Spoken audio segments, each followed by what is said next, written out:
This is Abhishek Gupta from civil department और आज हम B4 सेमेस्टर में बिल्डिंग कंस्ट्रक्शन सब्जेक्ट में यूनिट नंबर 3 पढ़ रहे हैं। इसके पहले और 2 लेक्चर में हमने फ्लोर्स के बारे में जाना था, उसके एसेंशियल रिक्वायरमेंट जाने थे, फंक्शंस जाने थे, टाइप्स ऑफ मटेरियल जाने थे, फ्लोर कितने टाइप का होता है, जैसे ग्राउंड फ्लोर, अपर फ्लोर, उसमें हम कौन कौन सा फ्लोरिंग तैयार कर सकते हैं, ये सब के बारे में पढ़ा था।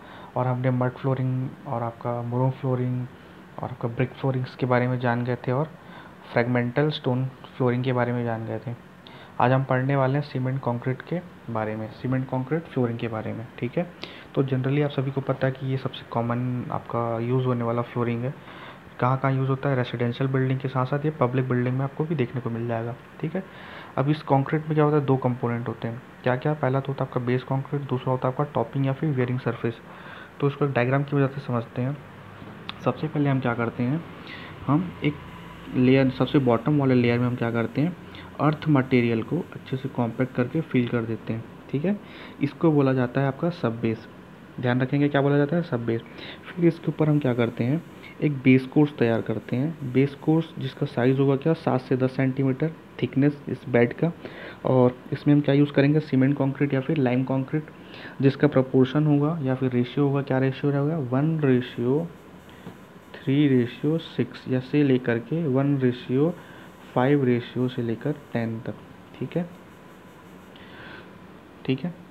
तो देखो, इसके बाद हम क्या करते हैं, जैसे ही हमारा ये लेयर कंप्लीट होता है, इस लेयर को हम अच्छे से इसको हार्ड होने के लिए देते हैं और अच्छे से क्यूर करते रहते हैं। और याद रखेंगे, जब हम लोग इस लेयर को फॉर्म करेंगे तो अच्छे से कॉम्पैक्ट भी करेंगे। ठीक है, ऐसा ना हो कि कहीं पे वॉइड्स या कहीं पॉकेट्स और गैप्स रह जाए और कहीं हनी कॉम हो जाए या फिर कहीं पे एकदम उबड़ खाबड़ जाए, ऐसा कुछ नहीं होना चाहिए। तो उसके बाद हम क्या करेंगे, जैसा ये कंप्लीट होगा उसके बाद हम कुछ दिन बाद हम क्या करेंगे, सीमेंट कंक्रीट का एक लेयर फिर से फॉर्म करेंगे। ठीक है, जिसका प्रोपोर्शन रहेगा 1:2:4 का। ध्यान रखना, 1:2:4। ये 1 क्या बताता है आपका, सीमेंट बताता है, 2 क्या बताता है आपका, सैंड बताता है, और ये 4 क्या बता रहा है आपका, कोर्स एग्रीगेट मतलब गिट्टी के बता रहा है। ठीक है, इसके बाद हम क्या करते हैं, इसके ऊपर एक मोटार का लेयर फॉर्म करते हैं। ठीक, मोटार का हम क्या करते हैं, बेडिंग करते हैं। और इस बेडिंग के ऊपर आप क्या कर सकते हो, चाहो तो आप टाइल्स लगा लो, ब्रिक्स लगा लो, जो भी आपको लगाना है वो लगा सकते हो, आपकी मर्जी। आप टाइल्स लगाना टाइल्स लगाओ, मार्बल लगाना तो मार्बल लगा लो। ठीक है, तो कुछ आपका ऐसा सीमेंट कंक्रीट का फ्लोर तैयार किया जाता है। ठीक है, अब इसके कुछ एडवांटेज और डिसएडवांटेज देख लेते हैं। तो पहली बात तो देखो, आपका जो सीमेंट कंक्रीट क्या है, एक नॉन एब्जॉर्बेंट है। ठीक है, दूसरा क्या है आपका, एक ड्यूरेबल। ठीक है, और कॉमनली हम कहाँ यूज़ कर सकते हैं इसको, kitchen, bathroom, school, hospital etcetera. क्या हो देखो, ये क्या होता है, थोड़ा स्मूथ सरफेस हमको प्रोवाइड करता है, जो प्लीजिंग होते हैं और अपेयरेंस में भी अच्छा दिखता है। ठीक है, प्लीजिंग इन अपेयरेंस। उसके बाद क्या है इसका, ये तो इकोनॉमिकल है। अगर बाकी फ्लोरिंग से बात करूँ तो ये इकोनॉमिकल है, और ये क्या करता है, अच्छा वेयरिंग प्रॉपर्टीज़ प्रोवाइड हमको पॉजेस करता है, फिर प्रोवाइड करता है। तो कुछ इस टाइप का आपका सीमेंट कंक्रीट फ्लोरिंग होता है। ठीक है, जिसका एग्जांपल देख लेते हैं एक पिक्चर के हेल्प से, जनरली आपको देखने को मिलता होगा। अब इसका डिसएडवांटेज समझ लेते हैं। देखो, डिसएडवांटेज क्या क्या हो सकता है। देखो, पहली बात तो सीमेंट कंक्रीट को बनाते समय हमको बहुत सारी चीज़ों का ध्यान रखना पड़ता है। ठीक है, कि वो मिक्स हुआ है कि नहीं हुआ अच्छे से प्रॉपर। तो अगर मान लो हमने कोई केयरलेस दिखाया फ्लोरिंग करते समय या फिर इसको बनाते समय, तो हो सकता है कि आपको कुछ डिफेक्ट्स देखने को मिले कल को, जैसे कि हेयर क्रैक्स या वॉइड्स, या फिर कहीं क्रैक्स आपको देखने को मिल गए, या फिर कहीं पे आपको अनइवन सरफेस। ठीक है, और क्या देख सकते हो आप, पैचेस, जैसे कि आपको ये वाइट वाइट दिख रहा है। ठीक है, अलग अलग कलर दिखने लग गया, यूनिफॉर्म नहीं है आपका कलर। तो ये सब कुछ इसके डिफेक्ट्स आते हैं, और यही सब इसके डिसएडवांटेज में काउंट होते हैं। इसके बाद हम पढ़ने वाले हैं तराजू फ्लोरिंग के बारे में। सबसे आपको जनरली आप आमतौर पर कुछ आप देखे ही होंगे कहीं ना कहीं। तराजू फ्लोरिंग में क्या होता है आपका, जो ये तराजू, सबसे पहले समझते क्या होता है। तराजू क्या होता है, एक तरह का सीमेंट कंक्रीट ही होता है, जिसमें हम क्या करते हैं, मार्बल के चिप्स को ऐड कर देते हैं। क्यों? ये क्या होता है, थोड़ा डेकोरेटिव के लिए बहुत अच्छा दिखता है। ठीक है, थोड़ा डेकोरेटिव आ जाता है। जनरली इसको हम क्या करते हैं, वाइट सीमेंट या फिर कलर मिक्स सीमेंट के साथ मिक्स किया जाता है। ठीक है, इसमें जो प्रपोर्शन होता है आपका चिप्स और सीमेंट का, 1:3 से लेकर 1:2 तक है।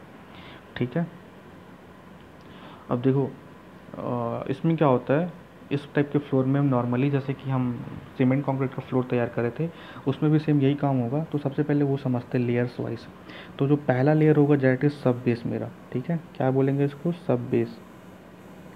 सब बेस, इसमें हम क्या करते हैं, सब बेस में आपका अर्थ मटेरियल जो होता है उसको अच्छे से कॉम्पैक्ट करके फिल कर देते हैं। फिर उसके ऊपर क्या करते हैं, एक बेस कोर्स तैयार करते हैं, जिसमें हम लाइम कंक्रीट या फिर सीमेंट कंक्रीट यूज़ करते हैं, जिसका जो और इसका जो थिकनेस होगा वो कितना होगा, 34 mm। इसका जो थिकनेस होगा कितना होगा, 34 mm। इसके बाद हम इसके ऊपर क्या करते हैं, एक 6 mm का लेयर तैयार करते हैं। 6 mm का लेयर तैयार किया जाता है। और देन उसके बाद हम क्या करते हैं, जो ये 6 mm का लेयर है इसमें हम क्या पुट करते हैं या फिर प्लेस करते हैं, जो आपका तेराजो मिक्स सीमेंट कंक्रीट है इसको यहाँ पे एज अ लेयर के फॉर्म में फिल कर दिया जाता है, ठीक है। तो इस तरह से आपका एक तेराजो फ्लोरिंग तैयार हो जाता है। तो जैसे कि एग्जांपल देख लेते हैं तेराजो फ्लोरिंग का, आमतौर पर आप देखे ही होंगे, हमारे कॉलेज में भी आपको देखने को मिल जाएगा, ठीक है। तो देखो ये उसका लाइव एग्जांपल है, ठीक है, जो सबसे ज़्यादा मोस्टली हमको घरों में रेसिडेंशियल बिल्डिंग्स में देखने को मिलता ही मिलता है। तो ये हो गया आपका तराजू फ्लोरिंग। अब इसके बाद बात कर लेते हैं मोज़ेक फ्लोरिंग की, ठीक है। ये भी कुछ उसका कॉमन एग्जांपल है तराजू फ्लोरिंग का, ठीक है। ये भी तराजू फ्लोरिंग का एक कॉमन एग्जांपल है। आप जितने भी साइज़ का चाहे मार्बल चिप्स डालना चाहें आप डाल सकते हैं। जैसे कि यहाँ पे थोड़े बड़े साइज़ का था, पिछले केस में क्या था, थोड़ा छोटे छोटे थे, ठीक है। उसके बाद आता है मोज़ेक फ्लोरिंग। देखो क्या होता है ना, इस प्रकार के फ्लोरिंग में हम पहले ना कंक्रीट का बेस बनाते हैं, ठीक है।